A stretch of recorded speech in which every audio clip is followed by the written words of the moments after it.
Hello, everybody. This is Steel Rose's podcast. This podcast was created for women by women to elevate women's voices. As I mentioned in my previous episode this week, I have a really special guest with me today. Now, I know all of you know that in December, I usually am on a bit of a break, but I have a cause here that my guest is going to explain that is very important and really very critical and crucial. Broke out of my hiatus because I really wanted to introduce all of you to my guest and my friend. I have with me today, Kara. So Kara and I met like 3 years ago. When we moved to South Jersey, my son and her son were friends in the same classes. And so it was one of those like mom orbit things where we were just kind of encountering each other, here and there.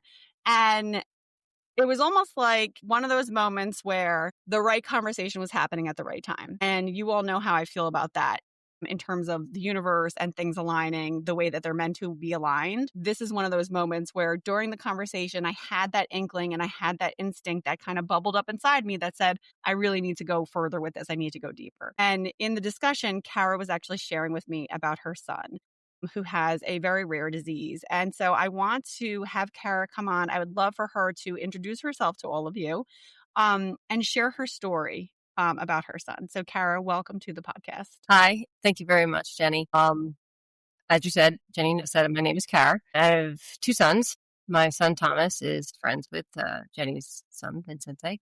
And Nolan, he's 10, going to be 10. And Nolan is 7. When Nolan was born, we didn't know anything was going to be wrong, any issues. So Nolan was born on February 3rd, 2018, and at the local hospital, and he was born blue and not breathing. And I can remember the doctor like physically ripping him out of my body and just being so confused, and then not hearing him cry, and then taking him away from me and not understanding what was really going on.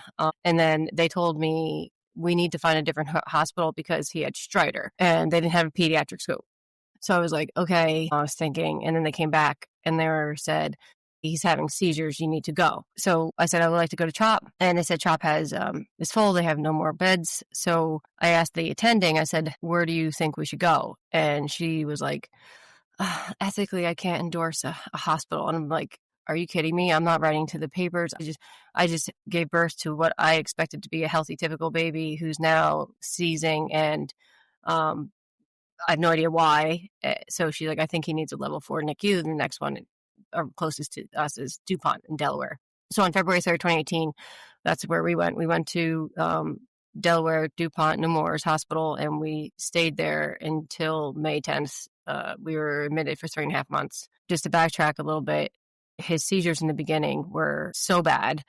The first time I held him in community, I was in my wheelchair, and he just turned red and stiff as a board, and then just desatted and went. And they had to rip him from me and revive him. And I was just so not used to that. I'd never seen anyone seize like that before. So anyway, at the beginning, the seizures were really bad. So when we went to Nemours, they actually had to put him in a coma because his brain was just seizing and seizing and seizing. But I don't know if many listeners know this or not, but when you have a loved one that you are in charge of their medical care on a drip, inducing a coma, you have to approve every little increment. So all hours of the day, I'd get phone calls, be 2 a.m, 3 a.m. Mom, we want to go up. Mom, we want to go up. And you have to say, okay. And I can remember one time, I said, okay. And I thought he was still seizing through the coma, and we overshot it. And his brain was just a flat line on the EEG. And I don't remember how long I looked at that, but obviously they reactivated his brain and pulled back on the drip. But that's probably the only time my husband had to physically remove me from a hospital, even now, 7 years.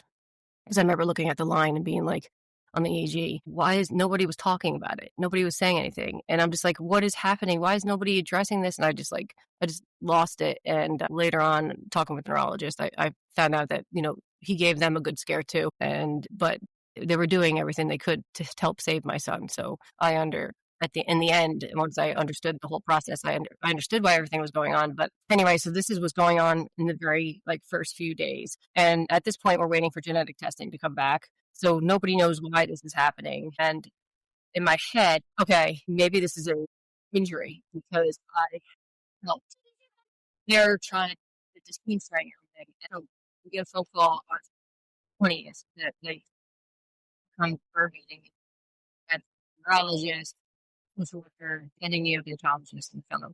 My husband and I. And we'll remember this because the neurologist started with, I, I have good news, because he meant we finally have reason, we finally have cause. Because now we've had 17 days of this, our baby's seizing to the point of, having to induce a coma. No reason, nothing was working. Their typical first lines of defense against pediatric epilepsy were not working. So he says, yeah, Nolan, we found a KCNQ2 mutation in his KCNQ2. We didn't know what that meant, and we just listened. It took me like 24 hours to take that in and realize what it was. Once I started contacting any researcher, doctor, any pharmaceutical company, and everyone in the space in the same thing, and just immediate genetic medicine. I just knew from the beginning that would be the only true hope for my son, because KCNQ2 de novo cases are significant. And I was aware just in the research of what our future is. So I started this whole journey from the NICU from my diagnosis. But in the interim, I got to be Nolan's mom and care for Nolan at the same time. So it was very difficult because I'm trying to make the right decisions in the right now. And then at the same time, I'm also trying to be present for my Thomas. The one thing that I did have, concentrate on caring for. So anyway, once the KCNQ2 diagnoses, we were able to get him on a sodium channel blocker, because KCNQ2 loss of function means release level still there is no potassium channel opener that is on the market. So there are improvements as well, and we actually have him on compassionate use on one now. But years ago, there was nothing, and so there was no option for potassium channel opener. So we went on sodium channel blockers. We discovered he needed a G tube. He couldn't, swallow safely, so we had to have G tube surgery. Then we discovered his hips were totally out and his sockets weren't there. So we had to have surgery to dig sockets and put his hips in. And then that was all done in the NICU. One part of that, real quick, I remember is that Nolan was going to go into the MRI after the hip surgery, and he had a catheter that wasn't MRI friendly for the epidural. And they caught it, and then he had to go on a morphine drip, because they still needed the MRI, so they had to pull the epidural to give him this. They were very apologetic, and I think that the chief came to talk to my husband, I don't remember, but he said that they promised because of that incident, they got rid of all non-MRI friendly catheters. So that was this one thing I always remember, like from the very beginning, when negative things happen, I try always to see how can we turn this into a learning lesson or positive to help other people. And that was probably our first time, and many to follow. Okay.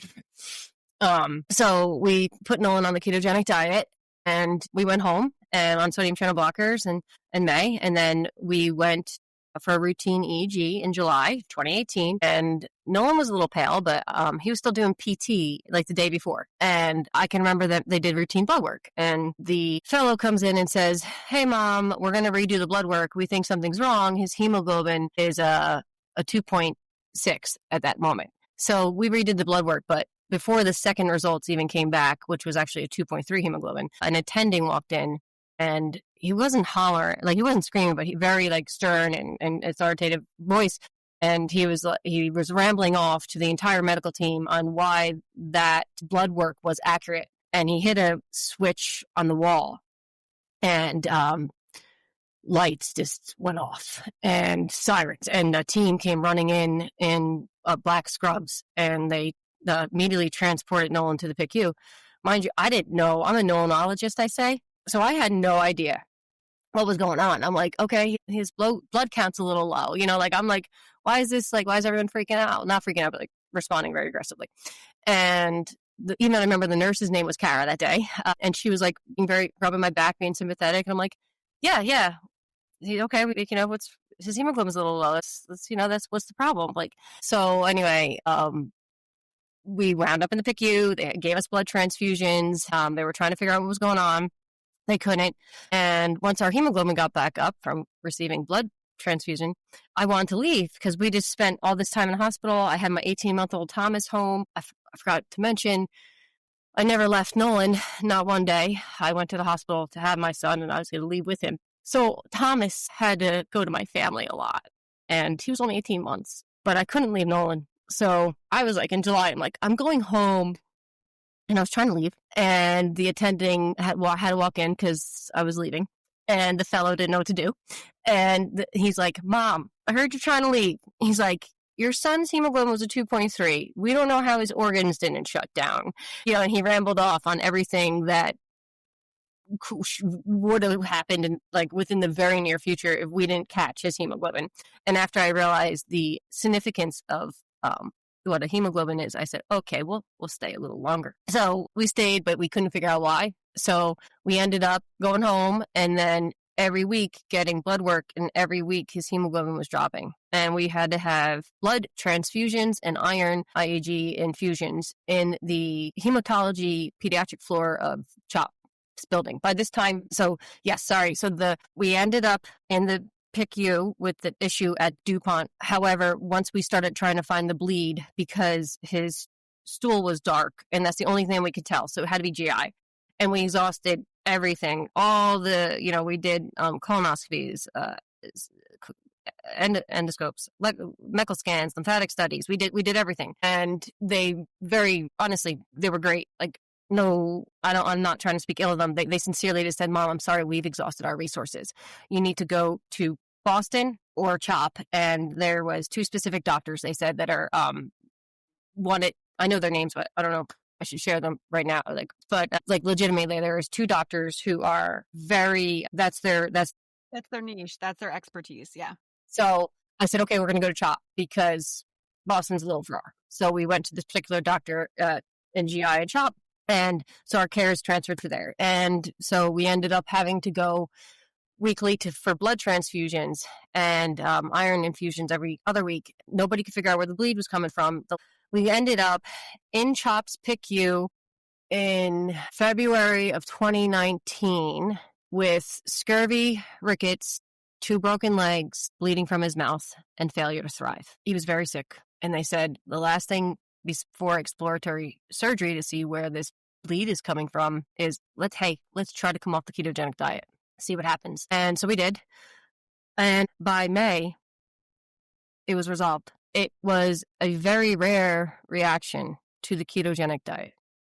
I was just going to ask that. That was exactly what I was going to ask. Like how was the ketogenic diet affecting him? Like, how was he responding to it? Well, we know it was helping because when in May, we were off the ketogenic diet, he was still seizing, but then we went into status. And I can remember the doctor saying to me, you have 2 options. We can induce a coma or we can try ACTH, because it was electrography. It was like subclinical status on the EEG. So when they did the EEG, Nolan's brain was seizing, but you look at him and you wouldn't know.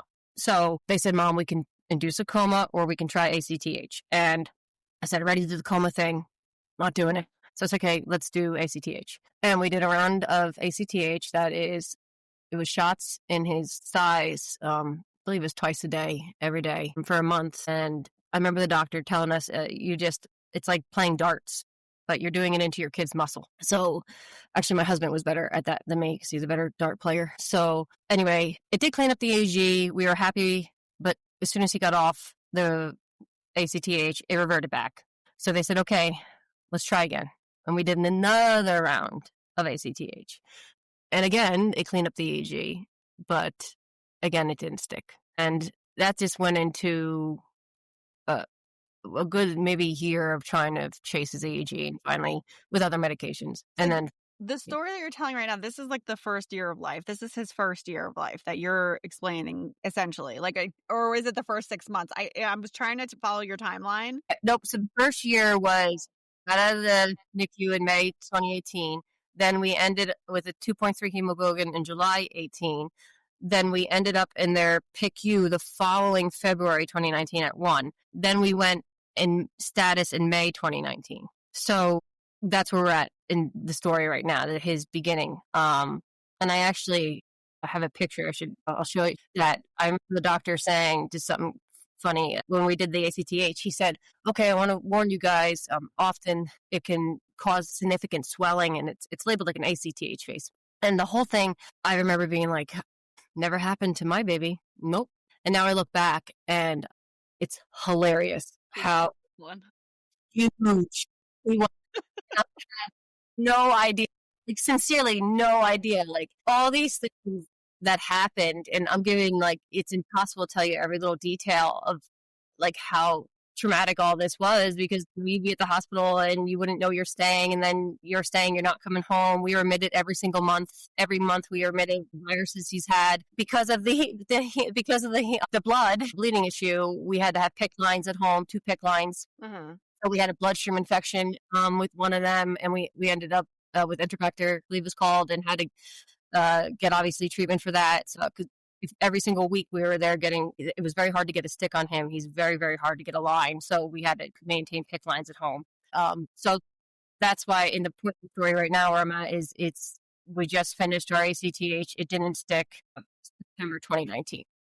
One thing I actually wanted to ask you about, you mentioned that he had stridor. I wasn't sure what that was. That's when you have difficulty breathing in your airway. Okay. And it's like a specific sound that if you hear it, you know that someone's airway is having an issue. Sorry, I wanted to ask that question. And,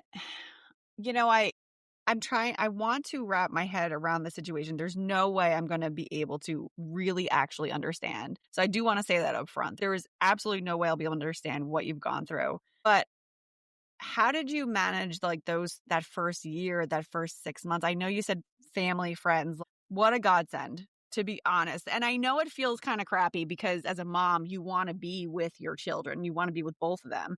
Only lightly when I went to the hospital with the twins when they were little, like to have the twins, only lightly. I was only gone 3 days and I felt like god awful, and that's the part where I think your strength as a mom to focus in and say, like, I have to be here for him. Like, and as much as it sounds kind of crappy, at the same time, it's like you had to prioritize what you had to prioritize. You had to prioritize Nolan's life. It had to happen. And thank God for family, because Thomas at 18 months old was probably having a fabulous time, like with grandma and grandpa, and had, like not as much of a sense as like us adults do when we're in a situation like that, because we feel horribly guilty. Like the kids they're resilient, and I feel like they do bounce back faster. And one thing I think I've told you many times before, I think as much as it's horrible to go through and everything, I do think a lot of this has impacted Thomas almost positively. Yeah. Only because I've met Thomas so many times, and I've told Kara many times that he's like my favorite friend, like he's my favorite child, because I've told my husband, I had come home the one time and told my husband about him. I was like, this little boy. And I think the boys were like 7. They were little. They were like little guys. And Thomas was just so caring and empathetic. And I could see it. And I hadn't met you yet directly. So I had no idea about your story. And then when you told me and when I found out, I was like, oh my gosh, that's it. Like, this is what I'm seeing in Thomas, is that he's turned into this very empathetic human being. And that, like, not to go too far off topic, but I am gonna, I feel like he's like meant for something big. It's almost like, different experiences and different people are meant to come into your path for a reason. Nolan came to you for a reason in this way.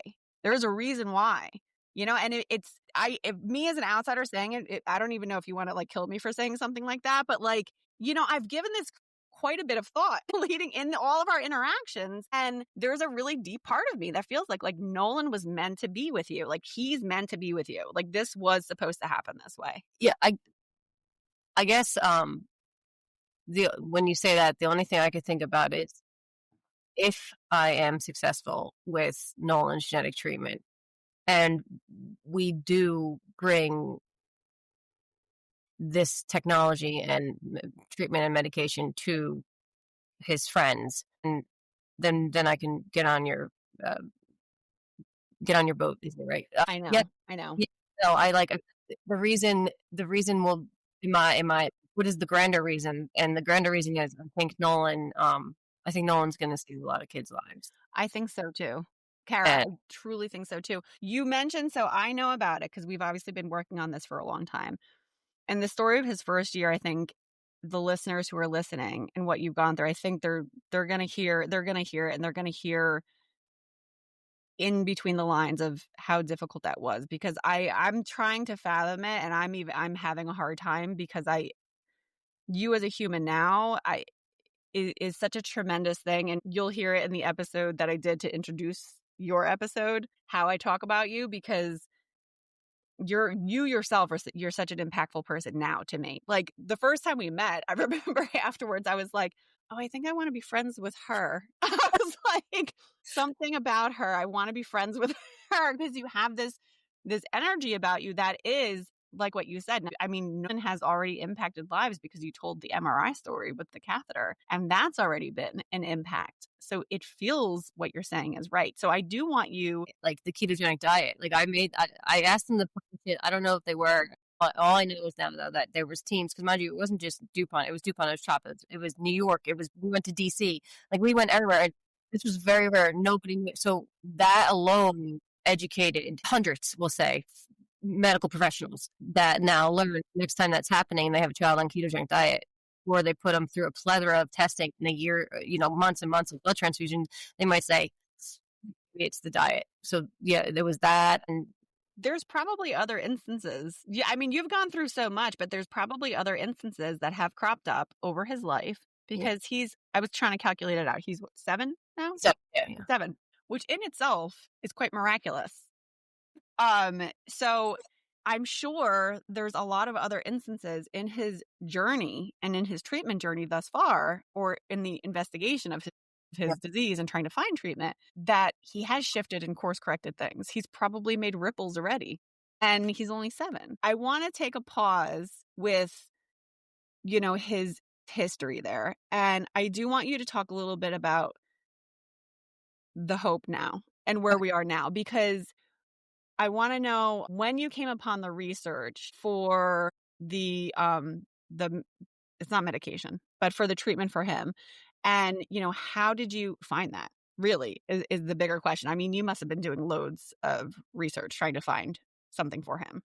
Yes. So, well, there's numerous genetic treatments out there, but I had to figure out, which ones would work for KCNQ2, and then have a team that's willing to do it with me. And so I went after CRISPR and the ASO. And I can remember when I first started going after trying to find someone to help me with an ASO, I was told numerous times that because of the dominant negative issue for ally selectivity, which they need, it means they need to separate the 2 genes, because every time they silence the bad one, they're silencing the good too. And obviously you need one working copy. That it wasn't possible, but I wasn't going to give that up.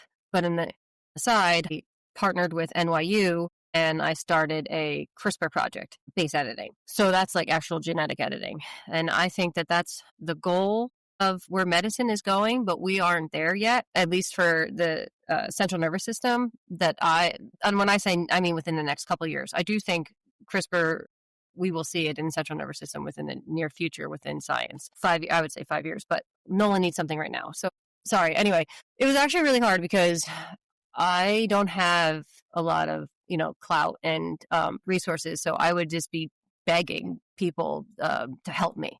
And I can remember I reached out to this one institute in Alabama who develops ASOs. I believe he was quoting me $4 to $5 million. And I was like, okay, I don't got that. So I learned about N-Lorem from another mom that is actually in the pharmaceutical world. And I brought it to CHOP, and they never heard of it. N-Lorem is a nonprofit that was founded by Ionis pharmaceutical companies, Stan Crook, and at this point in time, nobody really knew who they were. This was in 2020. So I bring it to CHOP. And okay, Mom, let's do this. We apply. I'm so grateful. We get accepted October 2020. And then things just start moving. We get, you have to get his iPSC lines and uh, the long sequencing. So it all started just in 2020, and he was like one of the first 16 patients, I believe, even accepted. And now here we are 5 years later, and we're coming to fruition. I don't know if that answered your question, because to give you the details, the hundreds of emails denied by so many people that gave me the "I'm sorry, Mom." I want to pause us here for a moment. What Kara has just shared is a glimpse into Nolan's earliest days. The trauma, the uncertainty, the constant fight for answers, and the strength that no parent ever expects to have to find. This is the part of the journey that changes you forever. The part where survival becomes instinct, where time blurs, and where love and fear coexist every second. In the next part of this conversation, we're going to shift forward.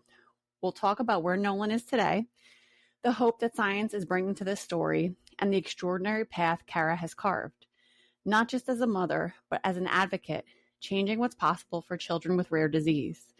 If you need to take a breath here, I understand this is heavy, and it is also important. When you're ready to join us for the second half of this episode, we'll be right here. The second half will be airing on Wednesday. I hope to see you there. Take care, and thank you for joining us.